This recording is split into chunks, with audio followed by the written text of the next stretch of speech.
Ang babae sa Septic Tank 4. Review and Reflection. May mga pelikula at dula na pinapanood mo para maaliw. Mayroon ding mga palabas na pinapanood mo, pero pagkatapos ay hindi ka agad makauwi sa isip. Isa na rito ang babae sa Septic Tank 4. Sa unang tingin, para lang itong isang matapang na komedya. Maraming eksenang nakakatawa. Mabilis ang pacing. Mahuhusay ang mga artista. Pero habang tumatagal ang kwento, unti-unti nitong inilalantad ang realidad sa likod ng industriya ng pelikula at teatro, ang ego, ang validation, ang pressure na gumawa ng makabuluhang obra, at ang manipis na linya sa pagitan ng sining at komersyo. Ang pinakamalakas na bahagi ng dula ay hindi ang mga punchline, kundi ang mga tanong na iniiwan nito sa manunood. Ano ba talaga ang tunay na layunin ng sining? Para lang ba sa palakpakan? Para sa awards? Para sa kasikatan? O para sabihin ang mga katotohanang madalas nating iwasang pag-usapan? Habang pinapanood ko ang buong produksyon, may isang simpleng bagay ang biglang pumasok sa isip ko. Ang unang 3 letra ng salitang teatro ay bumubuo ng salitang ta-e, T-A-A. Marahil ay nakakatawa sa unang tingin. Pero kapag pinag-isipan mo, may malalim na mensahe, T para sa tahasan.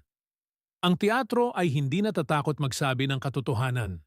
Ipinapakita nito ang realidad ng lipunan, kahit masakit, kahit hindi komportable, kahit may mga ayaw makarinig. Walang paligoy-ligoy, walang pagtatakip. Para sa alab, hindi sapat ang talento sa entablado. Kailangan ng apoy. Apoy ng pagmamahal sa sining.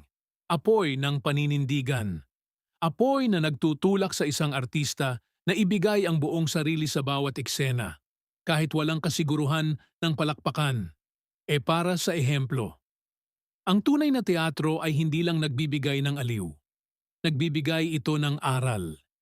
Nag-iiwan ito ng tanong. Nagpapakilos ito ng tao. Kapag natapos ang palabas, dala-dala mo pa rin ang mensahe pa uwi. Kaya marahil, hindi aksidente na ang unang 3 letra ng teatro ay T-A-E. Dahil bago tayo humanga sa ilaw, sa musika, sa set design, at sa husay ng mga artista, kailangan muna nating maging tahasan sa katotohanan, magkaroon ng alab sa ating ginagawa, at maging ehemplo sa lipunang ating ginagalawan.